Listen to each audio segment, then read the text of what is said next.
May mga kriminal na kinatatakutan dahil sa kanilang karahasan. Mayroon din namang mga kriminal na naging alamat dahil sa tagal nilang nakaiwas sa batas. Ngunit sa kasaysayan ng Pilipinas, iisa lamang ang lalaking umabot sa puntong pati ang ilang pulis ay nagdadalawang isip bago siya tugisin. Hindi lamang dahil mahusay siyang bumaril, hindi lamang dahil marami siyang tauhan, kundi dahil sa loob ng maraming taon, tila walang operasyong kayang tumapos sa kanya. Paulit-ulit siyang nahuhuli, paulit-ulit ding nakakatakas, at sa bawat pagtakas niya, lalo lamang lumalaki ang kanyang pangalan. May ilan pang naniniwalang hindi siya tinatablan ng bala dahil sa kanyang anting-anting, habang ang iba naman ay naniniwalang may mga makakapangyarihang tao na lihim na nagpoprotekta sa kanya. Ngunit sa likod ng lahat ng alamat na iyon, isa lamang siyang batang minsan nawalan ng ama sa gitna ng digmaan, at marahil doon nagsimula ang lahat. Ito ang kwento ni Leonardo Manicio, ang lalaking mas nakilala ng buong bansa bilang Nardong Putik. Sabay-sabay nating alamin ang natatagong kwento at misteryo ng mundo na mahirap ipaliwanag.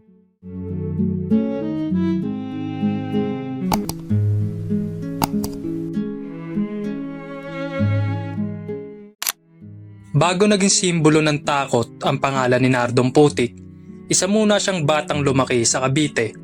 Ipinanganak siya bilang Leonardo Manicio noong August 19, 1927 sa bayan ng Dasmariñas.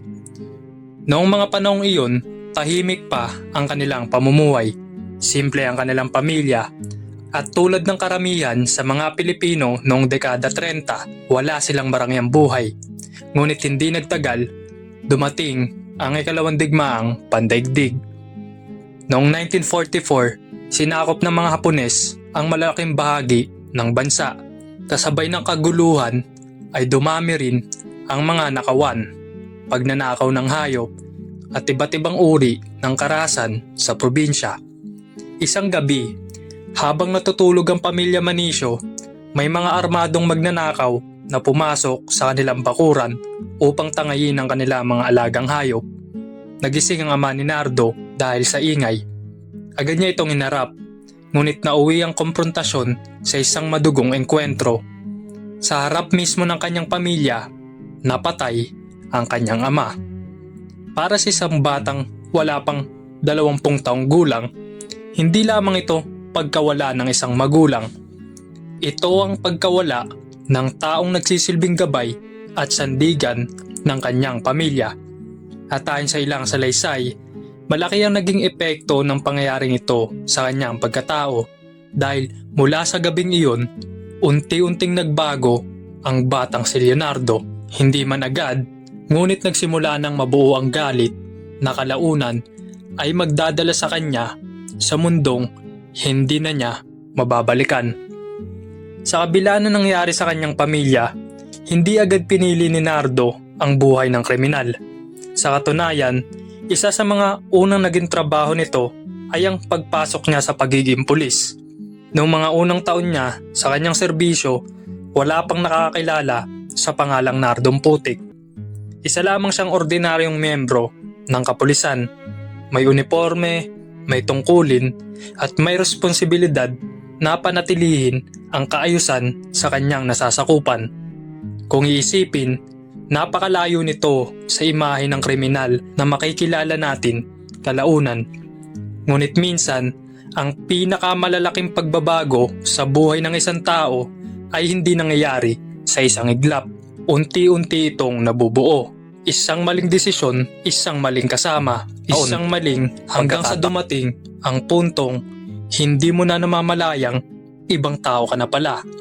At para kay Leonardo, malapit na ring dumating ang puntong iyon. Habang tumatagal sa serbisyo, unti-unti ring nasasangkot si Leonardo sa iba't ibang kontrobersya. Ayon sa mga ulat, nadawit siya sa ilang kaso ng pagnanakaw at ilegal na gawain, at dahil dito, natanggal siya sa pagiging pulis. Para sa karamihan ng tao, dito sana matatapos ang kanyang kwento. Isang dating pulis na nagkamali. Ngunit para kay Leonardo, dito palang magsisimula ang kanyang bagong buhay. At ang bagong buhay na iyon ay nasa kabilang panig ng batas. Mula sa pagiging tagapagpatupad ng batas, unti-unti siyang naging isa sa mga taong hinahabol nito. Sa paglipas ng mga taon, lalo pa siyang naging bihasa sa paggamit ng armas. Mas naging pamilyar siya sa mga liblib na lugar ng Cavite at mas dumami pa ang mga taong handang sumunod sa kanya. Hindi dahil isa siyang opisyal, kundi dahil isa na siyang leader. At dito rin unti-unting isinilang ang pangalang Nardong Putik. Maraming kwento ang umiikot noon kung papaano niya nakuha ang alias na Putik. Ang pinakakilalang paliwanag ay dahil sa tuwing hinahabol siya ng mga pulis, madalas siyang dumadaan sa mapuputik na bukirin at palayan ng Cavite upang makatakas. Sanay siya sa bawat ilog, sa bawat pilapil, at sa bawat masukal na lugar na halos imposible para sa mga humahabol sa kanya. Habang ang ibang kriminal ay naghahanap ng matataguan sa lungsod, si Nardo ay ginagamit ang mismong kalakasan nito bilang kanyang kanlungan. At habang mas marami siyang natatakasan, mas lalo ring lumalakas ang alamat tungkol sa kanya. Para sa iilan, isa lamang siyang bihasang kriminal. Ngunit para sa iba, tila may kakaiba siyang kakayahang makapagligtas sa bawat operasyon. Dito nagsimulang kumalat ang mga kwento tungkol sa kanyang anting-anting. Mga kwentong lalo pang nagpalaki ng kanyang pangalan at nagdagdag sa misteryong bumabalot sa kanyang pagkatao. Matapos niyang matanggal sa serbisyo, hindi na bumalik si Leonardo Manicio sa normal na pamumuhay. Sa halip, mas lalo siyang lumalim sa mundong dati niyang sinusubukang pigilan bilang pulis. Sa mga panahong, mabilis na lumalaki ang impluwensya ng mga armadong grupo sa Cavite. Maraming bayan ang kulang sa presensya ng otoridad, dahilan upang ang ilang kriminal ay makakapagtatag ng sarili nilang teritoryo at impluwensya. Isa si Nardo sa mga nakakita ng pagkakataong iyon. Unti-unti siyang bumuo ng sariling grupo, mga taong may parehong karanasan, parehong galit sa sistema at handang sumunod kapalit ng proteksyon at bahagi sa kanilang mga operasyon. Sa una, maliit lamang ang kanilang mga ginagawa, mga nakawan, pang-hold up at pag-aatake sa mga negosyanteng may dalang malalaking halaga ng pera. Ngunit habang tumatagal, hindi na sapat kay Nardo ang simpleng pagnanakaw lang. Mas lumawak ang kanyang operasyon, mas dumami ang kanyang tauhan at mas lumakas ang kanyang impluwensya sa iba't ibang bahagi ng Cavite. Hindi nagtagal, ang pangalang Nardong Putik ay nagsimulang marinig hindi lamang ng mga ordinaryong mamamayan kundi maging ng mga pulis at sundalo. Habang dumarami ang kanyang mga kaso, sunod-sunod din ang operasyong inilulunsad laban sa kanya. Halos bawat buwan ay may ulat na panibagong raid o operasyon, ngunit sa bawat pagkakataon, tila laging may paraan si Nardo upang makatakas. Minsan ay nauunahan niya mga pulis. Minsan naman ay tila alam na niya ang kanilang mga plano bago pa man ito isagawa. Dahil dito ay nagsimulang kumalat ang iba't ibang haka-haka. May nagsasabing may sarili siyang intelligence network. May naniniwala namang may mga opisyal na lihim na nagbibigay sa kanya ng impormasyon. At meron ding naniniwala na ang kanyang anting-anting ang dahilan kung bakit tila hindi siya tinatablan ng bala at laging nakakatakas sa bawat engkwentro. Sa paglipas ng mga panahon, ang mga kwentong ito ay lalo lamang nagpalaki sa kanyang alamat. Hindi na siya simpleng kriminal, isa na siyang misteryo, at habang mas mahirap siyang hulihin, mas lalo siyang kinatatakutan. Isa sa mga pinakakilalang bahagi ng alamat ni Nardong Putik ay ang kanyang sinasabing anting-anting. Hanggang ngayon, marami pa ring Pilipino ang nakakarinig ng kwentong tila hindi siya tinatabla ng bala. Ayon sa ilan, mayroon umano siyang agimat na nagbibigay sa kanya ng kakaibang proteksyon sa bawat engkwentro. Ngunit kung susuriin natin ng mabuti ang mga pangyayari, may mas praktikal ding paliwanag dito. Dating pulis si Nardo, kabisado niya na ang paraan ng operasyon ng mga otoridad. Alam niya kung papaano mag-isip ang mga humahabol sa kanya. Bukod dito, kabisado niya rin ang bawat sulok ng Cavite, mga palayan, ilog, masukal na lugar at mga rutang halos imposibleng sundan ng mga operatiba. Sa madaling salita, ang kanyang pinakamalaking sandata ay maaaring hindi ang anting-anting, kundi ang kanyang karanasan, diskarte at malawak na kaalaman sa buong lugar. Ngunit sa mata ng publiko, hindi na mahalaga kung alin ang totoo. Dahil kapag ang isang tao ay paulit-ulit na nakakatakas, mas mabilis lumaki ang alamat kaysa sa katotohanan. Habang lumalaki ang kanyang impluwensya, nagbago rin ang tingin ng ibang tao sa kanya. Para sa mga negosyanteng biktima ng kanyang grupo, isa siyang mabagsik na kriminal na dapat mahuli. Para sa mga pulis, isa siyang pangunahing target na kailangang mapatigil. Ngunit para sa ilan sa mga mahihirap na residente sa Cavite, iba ang kanilang pananaw. May mga kwentong nagsasabing tumutulong siya sa ilang mga pamilyang nangangailangan. May mga pagkakataong pangang nagbibigay siya ng pera sa mga kapos at dahil dito, may ilan na nagsisimulang ikumpara siya sa isang modernong Robin Hood. Bagamat mahirap patunayan ang lahat ng mga kwentong ito, isang bagay ang malinaw. Hindi na lamang kriminal ang tingin ng maraming tao kay Nardong Putik. Isa na siyang alamat at iyon ang mas naging mapanganib. Dahil kapag ang isang kriminal ay naging alamat, hindi na sapat ang simpleng pag-aresto. Kailangan mo ring labanan ang imahe niyang nabuo sa isip ng publiko. Sa kabila ng kanyang reputasyon, dumating din ang panahong nahuli si Nardong Putik at nakulong sa New Bilibid Prison. Para sa karamihan, ito na sana ang katapusan ng kanyang kwento. Ngunit, hindi para kay Nardo.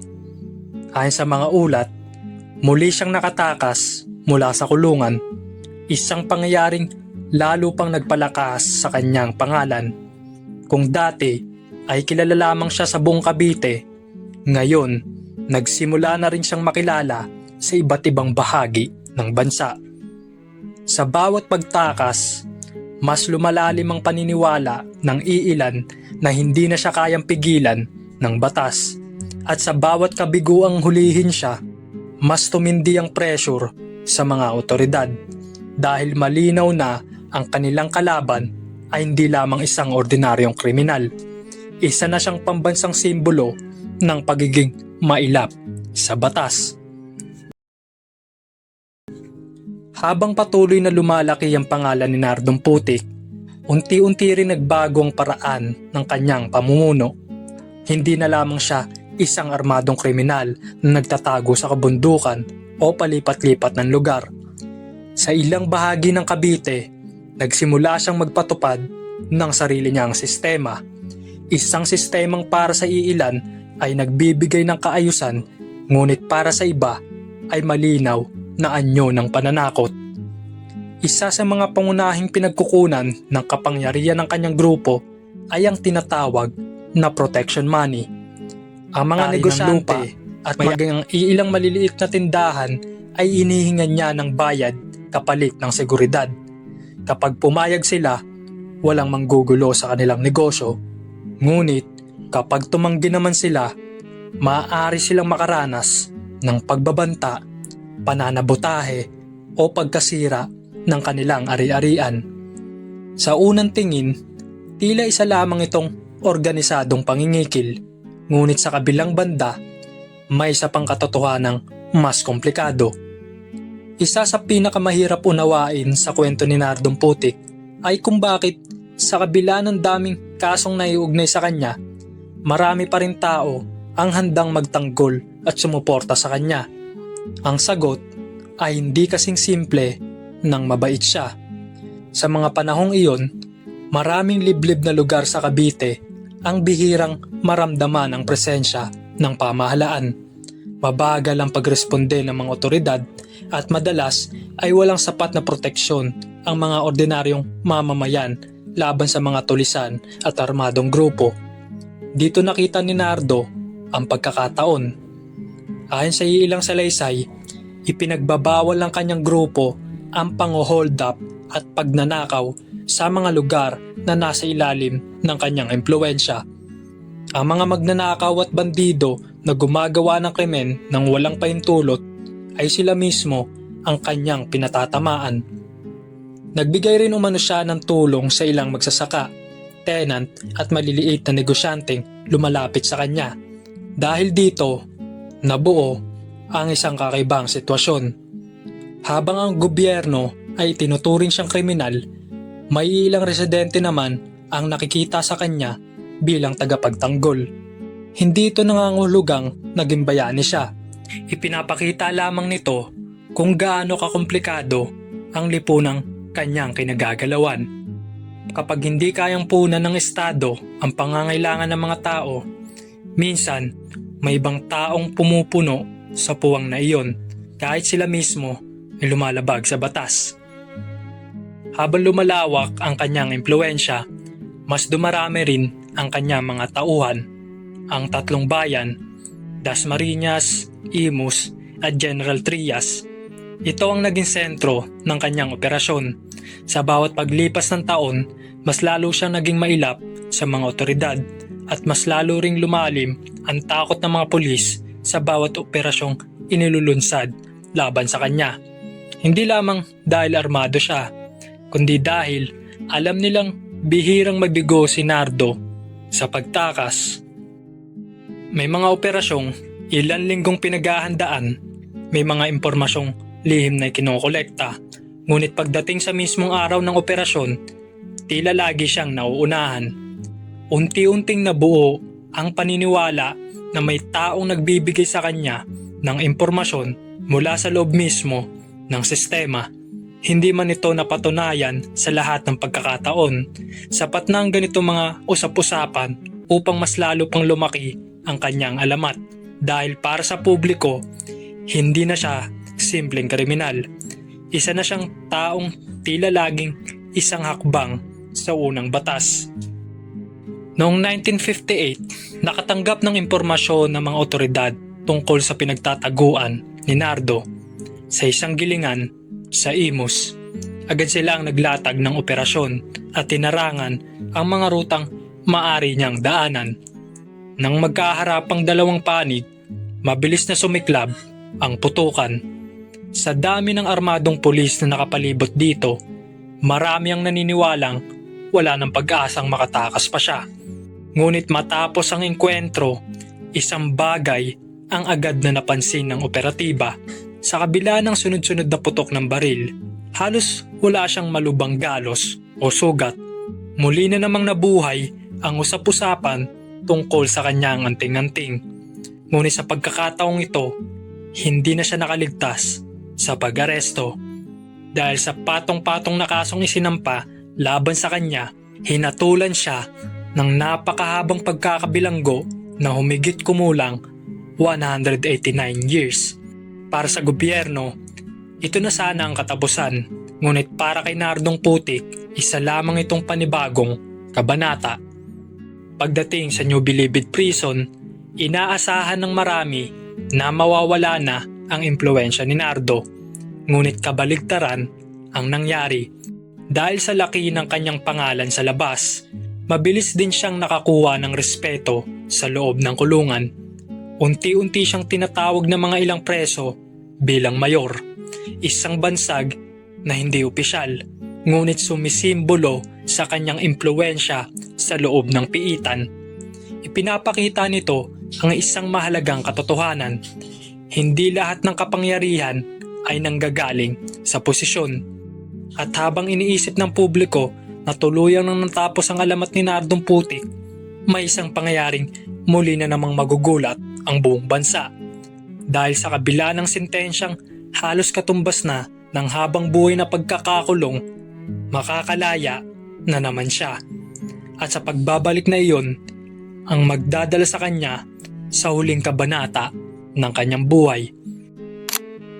Sa loob ng maraming taon, tila paulit-ulit lamang ang ikot ng buhay ni Nardong Putik. Nahuhuli, nakukulong, nakakatakas, at muling bumabalik sa Cavite. Sa bawat pagkakataong nakakawala siya, mas lalo lamang lumalakas ang paniniwala ng marami na tila imposible siyang mapabagsak. Para sa kanyang mga taga-suporta, isa siyang taong hindi kayang pigilan ng batas. Para naman sa mga otoridad, isa siyang malaking kahihiyan na kailangang wakasan. Ngunit pagsapit ng dekada 70, unti-unti nang nagbago ang sitwasyon. Hindi na lamang lokal na pulisya ang nakatutok sa kanya.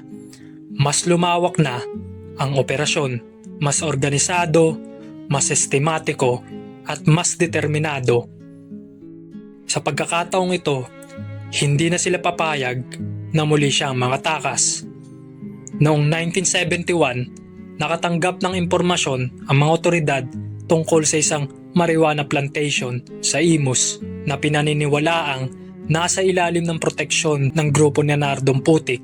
2 ahente ng NBI ang ipinadala upang magsagawa ng surveillance at tiyaking tama ang impormasyon na kanilang natanggap. Ngunit bago pa man nila matapos ang kanilang misyon, nahuli sila ng mga bata ni Nardo. Ginawa silang bihag at ayon sa mga ulat, sa halip na pakawalan, brutal silang pinatay. Ang insidenteng ito ay naging turning point ng buong kwento. Sa loob ng maraming taon, nakaligtas si Nardo sa iba't ibang operasyon. Ngunit sa pagkakataong ito, hindi na lamang mga kaso ng pagnanakaw o pagpatay ang kanyang hinaharap. Isa na itong direktang paghamon sa NBI. At para sa NBI, isa lang ang malinaw. Hindi na sapat ang paghuli. Kailangan nang tapusin ang kriminal na ito. Matapos ang pagkamatay ng 2 agent ng NBI, agad nilang inilunsad ang isa sa pinakamalaking manhunt operation laban kay Nardong Putik. Hindi na lamang mga pulis ng Cavite ang naghahanap sa kanya. Kasama na ang NBI, Philippine Constabulary at iba pang unit ng gobyerno. Naglabas pa ang pamahalaan ng isang malaking reward para sa sino mang makapagbibigay ng impormasyong hahantong sa kanyang pagkahuli. Sa puntong ito, nagbago na ang sitwasyon. Kung dati, si Nardong Putik ay pumipili kung kailan siya lalaban, ngayon, siya na ang hinahabol. At habang lumiliit ang kanyang mundong ginagalawan, mas lalong humihigpit ang bitag. Sa unang pagkakataon, tila nauubusan na rin ng espasyo ang lalaking halos 2 dekada nang nakakaiwas sa batas. Kaya dumating ang araw na matagal lang hinihintay ng mga otoridad. Isang umaga ng October 1971, may natanggap na panibagong impormasyon ang NBI.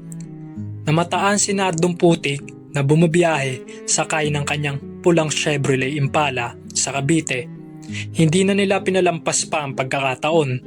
Tahimik na pumesto ang mga operatiba sa mga posibleng rutang kanyang dadaanan. Habang papalapit ang sasakyan, unti-unti rin nagsasara ang bitag.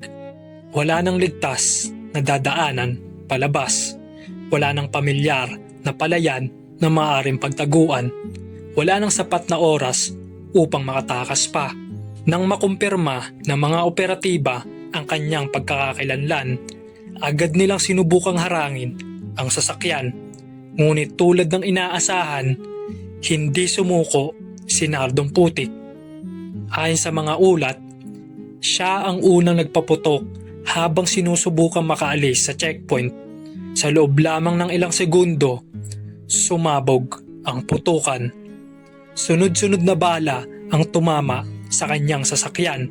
hanggang sa tuluyan nitong huminto at kasabay ng pagginto ng sasakyan, natapos din ang isa sa pinakamahabang paghahanap sa kasaysayan ng Cavite.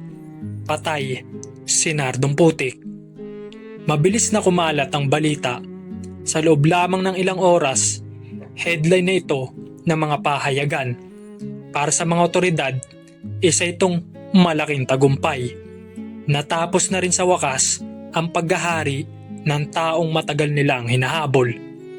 Ngunit para sa maraming taga Cavite, magkahalo ang kanilang naging reaksyon.